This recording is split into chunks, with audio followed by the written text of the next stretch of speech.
C'est avec un immense honneur et un réel plaisir que je prends la parole devers vous. En cette terre hospitalière et généreuse de la République de Madagascar, au moment où la République du Congo, mon pays, a le bonheur de célébrer les 65 ans de son accession à la souveraineté internationale.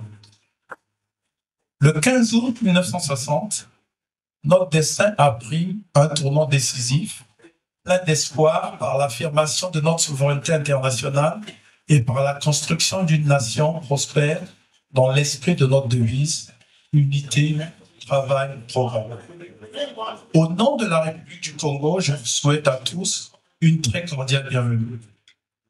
Nous sommes extrêmement honorés de pouvoir vous compter parmi nous, malgré vos emplois de temps chargés dans le contexte de vos lourdes charnières responsabilités en cette période trop importante du 40e sommet de la communauté des États d'Afrique australe, SADC.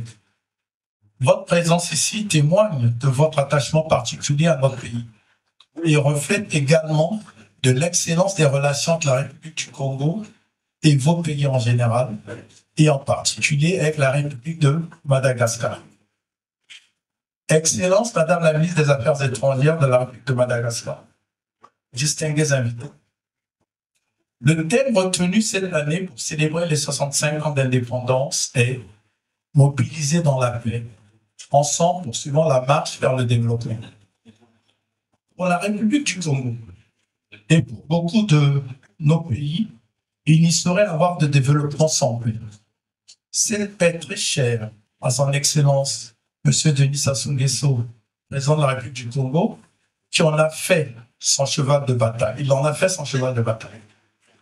L'actualité actuelle sur notre continent et dans le monde prouve à suffisance que les questions de paix et de sécurité demeurent le principal boulot d'étranglement pour l'aspiration légitime de nos pays au développement économique et social et à l'émergence de notre continent, conformément à notre vision commune de l'agenda 2063 de l'Union africaine, celle de construire une Afrique prospère, fondée sur la croissance inclusive et le développement durable.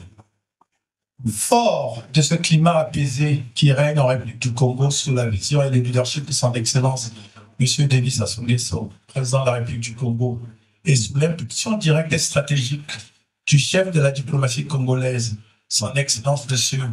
Jean-Claude Gattuso, ministre des Affaires étrangères de la francophonie des Congolais de l'étranger, la diplomatie congolaise se déploie dans sa vocation panafricaine autour des principaux piliers stratégiques suivants qui orientent nos relations internationales et diplomatiques. Le respect de la souveraineté nationale et des principes de non-ingérence, la recherche de la paix et de la sécurité internationale, l'intégration régionale et la diplomatie économique, le multilatéralisme et l'attachement au droit international, la diversification des partenariats internationaux et stratégiques et la promotion du développement durable et de la protection de l'environnement.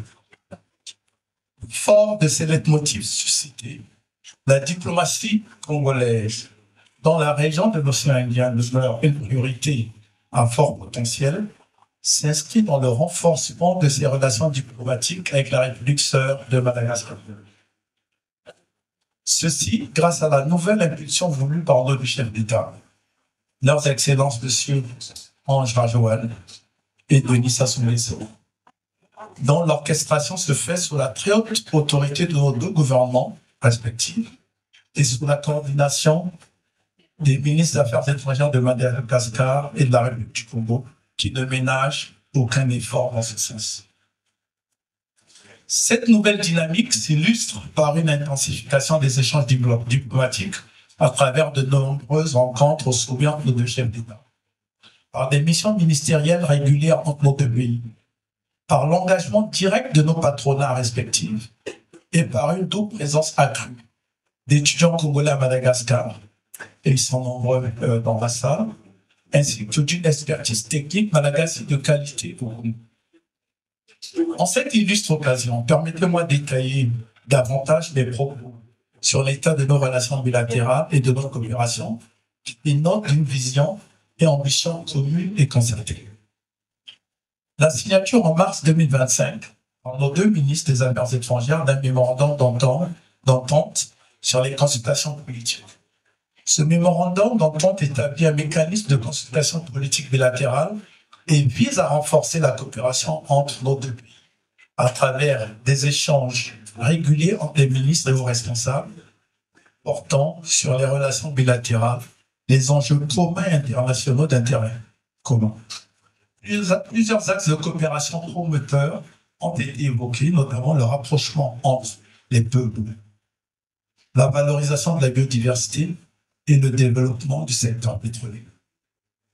Nous avons également eu le lancement conjoint et inédit à Antananarivo, le 3 mars 2005, de la décennie africaine et mondiale pour la forestation et le reboisement, à l'occasion de la journée africaine de l'environnement, journée Wangari Maathai, sur le haut patronage de son Excellence M. Ange Joël, président de la République de Madagascar, et sous le double parrainage de leur Excellence, Madame la ministre Assata, ministre des Affaires étrangères de Madagascar, et de M. Jean-Claude Kakoso, ministre des Affaires étrangères de la francophonie et des Congolais de l'étranger. Ceci en présence des ministres Max Fontaine et Rosalie Matondo et de nombreux membres du gouvernement, dont Madame la ministre du Tourisme aussi présente. Cet événement pionnier a mis en valeur la coopération entre les deux pays sur les enjeux environnementaux majeurs et il constituait une réponse à la vision commune de nos deux chefs d'État sur le climat et la biodiversité, telle que réitérée lors de leur rencontre en marge de la COP28 à Dubaï en novembre 2023. Il sied de rappeler que cet événement s'est déroulé sous le sceau du partenariat public-privé, auquel nous croyons énormément, avec les huileries de Tamatan, comme principal partenaire, et plus de 3000 arbres ont été plantés en présence des membres du gouvernement malagasy, du corps diplomatique, du secteur privé et des communautés.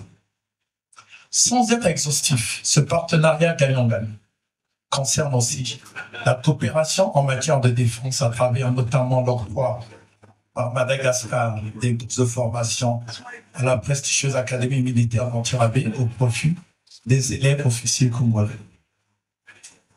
La diplomatie économique, avec la présence à Madagascar de la BGFI, qui est la première institution bancaire majeure des États d'Afrique centrale, dont je salue la présence des cadres ici présents,